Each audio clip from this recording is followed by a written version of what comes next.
Vamos a abrir nuestras Biblias. Gloria a Dios.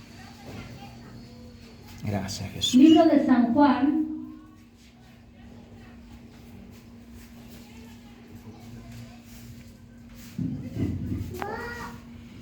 Gloria a Dios. Gracias, Jesús. Libro de San Juan, capítulo 2. Gracias, Jesús. Versículo 1.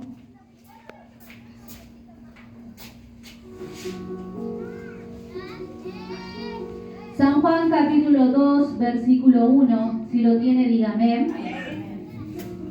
Voy a leer en el nombre del Padre, del Hijo y del Espíritu Santo. Al tercer día se hicieron unas bodas en Caná de Galilea, y estaba allí la madre de Jesús. Y fueron también invitados a las bodas Jesús y sus discípulos.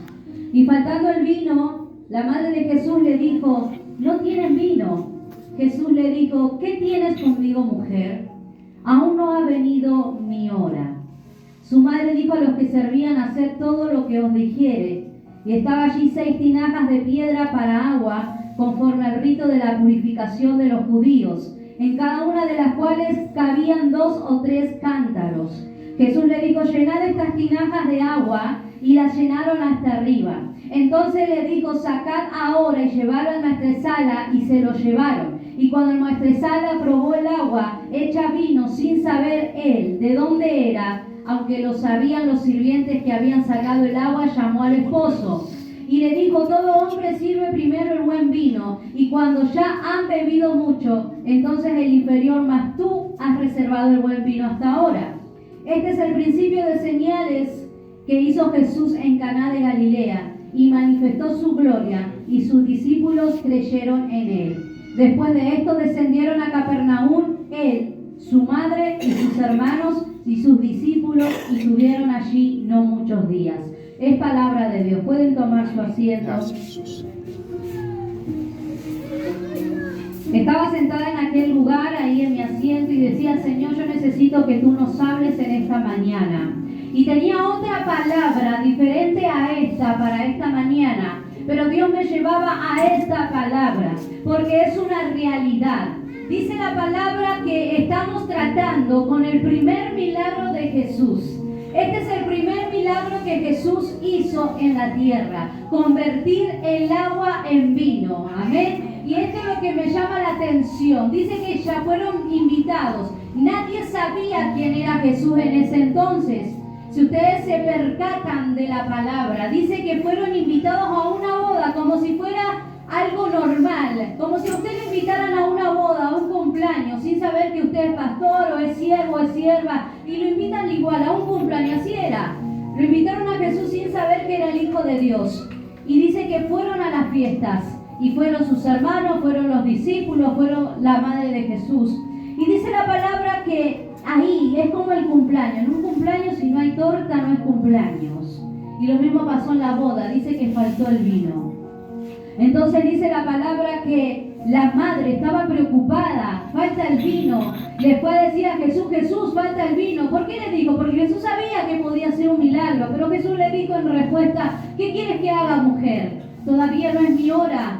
Y es como que no era obligación de Jesús hacer el milagro ahí. Pero dice la palabra que entonces se movieron. Porque algo que me llama la atención: cuando fueron invitados a la boda, si ustedes leyeron conmigo, dice que fueron invitados a las bodas los discípulos, la madre de Jesús, Jesús y sus discípulos.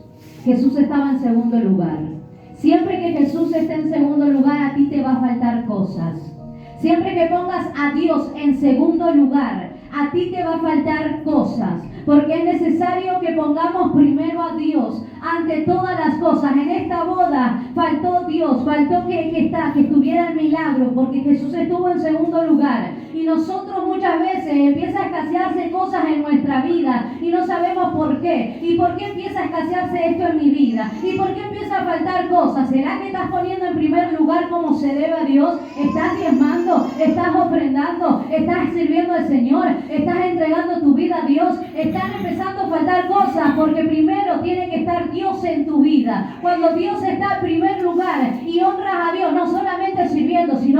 diezmando, sino ofrendando, sino buscando el Señor, la llenura de su Espíritu Santo, completo, como Dios manda. Eso es completo. No es venir a servir y no diezmo, no es venir, servir, diezmar, dar a Dios. Eso es servir al Señor. Eso es poner en primer lugar a Dios. Ahí nada Dios te va a faltar. Y ahí Dios va a abrir las puertas de los cielos. Y ahí Dios va a traer la bendición. Y ahí Dios va a desatar la bendición que tú tanto estás esperando. Pero si tú sigues tacañando con Dios, Dios entonces va a tacañar contigo. Hay que empezar a extender la mano para Dios y dar para Dios. Porque si tú le das a Dios, Dios te va a dar mucho más de lo que tú esperas. ¿Cuántos dicen gloria a Dios?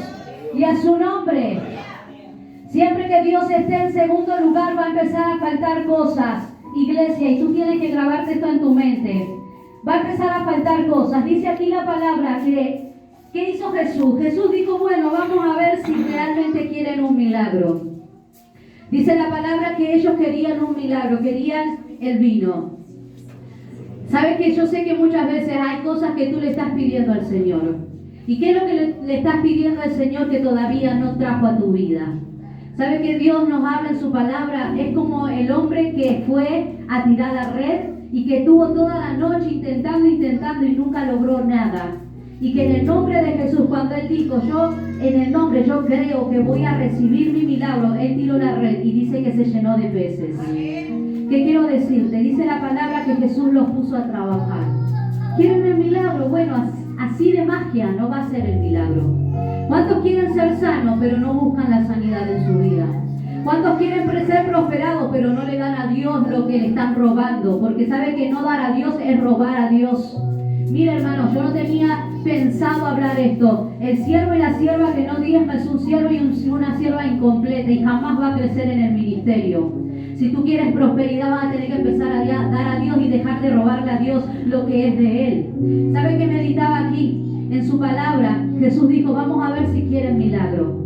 ¿Cuántos quieren ser sanos aquí? Entonces hay que buscar la sanidad de nuestra vida. ¿Quieres ser prosperado? Da a Dios lo que es de Dios. ¿Quieres que la familia venga? Entonces humíllate ante Dios. Haz algo por tu familia. Ora las prendas de tu familia. ¿Qué no estamos haciendo en nuestra vida para no provocar el milagro de Dios en nosotros? ¿Sabe que meditaba aquí? Él dijo, bueno, vamos a ver si quieren vino. Si quieren que en la fiesta haya vino, bueno. Dice que entonces mandó, en ese tiempo las tinajas eran como faroles, como frascos grandes, pesadas, que no podían moverlo así como si nada, como mover un vaso de una mesa a otra. Eran como tinajas, eran cosas grandes, pesadas, de un material pesado que era difícil de mover. Y dice la palabra que Jesús mandó a llenar 6 tinajas, porque dice la Biblia eran de piedra. Imagínense mover esas tinajas. Y dice que las llenaron hasta arriba. Y cuando llenaron las tinajas, dijo, imagínense el trabajo de llenarlas. No es como ahora que uno agarra un balde, lleva hasta la canilla, lo llena hasta cierto punto y lo vuelve a tirar. Llenar las tinajas costaba cansancio, costaba tiempo, era cargar baldes y baldes y llevarlas hasta un extremo a otro, y eso cansaba, pero tenían que llenar las tinajas si querían un milagro. Jesús lo puso a trabajar en ese momento, y dice la palabra que cuando las llenaron a las tinajas hasta arriba, ahí les dio la orden de que agarraran un vaso y que lo llevaran a donde estaba el maestresala, que el maestresala era el que probaba la bebida antes del rey. Siempre fue así antes. ¿Por qué? Porque antes había tantos complot, tantos enemigos, que por ahí había veneno. Entonces el maestresala, el trabajo del maestresala, que me imagino le deben pagar fortuna porque hacer ese trabajo es de riesgo, entonces tenía que probar antes que el rey. Y dice la palabra, y aquí me llama la atención, estos varones trabajaron para poder llenar las tinajas. ¿Y sabe qué realidad muchas veces nos pasa a nosotros? Que nosotros pasamos días y vida entera trabajando al Señor y otros disfrutan de las bendiciones. ¿No te ha pasado que tú dices, ¿cómo es que yo sirvo a Dios? Y otros son bien bendecidos. ¿Y cómo Dios todavía no me bendice? Te está pasando lo que le pasó en la boda. Mientras unos trabajaban en las bodas, otros estaban celebrando en la fiesta. Y tú muchas veces me dices, pero ¿cómo es que Dios no me bendice? Si yo predico, si yo sirvo, hermano, se lo puedo decir yo. Si yo predico la palabra de Dios, ¿y cómo pueden ser que hay personas prosperado y a mí me están quitando. ¿Cómo puede ser que estoy sirviendo al Señor y estoy enferma? ¿Cómo puede ser que estoy sirviendo al Señor y están pasando escasez en mi vida, en mi casa? Pero ¿sabe que es necesario que haya gente trabajando? Dios no me hablaba en esta palabra. Va a haber gente que mientras tú estés trabajando, otros van a estar celebrando las bendiciones. Pero eso no significa que Dios no te bendiga, porque la bendición de Dios va a llegar a tu vida. ¿Sabe que ellos trabajaron, llenaron las tinajas? ¿Y en qué momento ocurrió el milagro? Muchos se preguntaron, ¿en qué momento ocurrió el milagro? Agarraron un vaso, es como agarrar este vaso de agua. Agarraron este vaso y lo tengo que llevar hacia allá. Cuando el de allá tomó este vaso, ya no era agua, era vino. Entonces, ¿en qué momento Dios hizo ese milagro? Jesús hizo ese milagro. ¿Sabe cuándo? Mientras caminaban. Y así es en la vida del hombre y del cristiano hoy en día. Mientras que tú avances y mientras que tú camines, Dios siempre va a ir proveyendo, va a hacer un milagro en tu vida. Pero si tú no caminas, es imposible que Dios haga un milagro. Dios no necesita que tú camines, que tú avances, pese a las adversidades, pese a las dificultades, pese a las situaciones que estés atravesando. Porque ¿sabe qué, hermano? A veces nos pasa que queremos dar a Dios, pero cuando queremos dar a Dios, el enemigo empieza a tocar cosas en nuestra vida.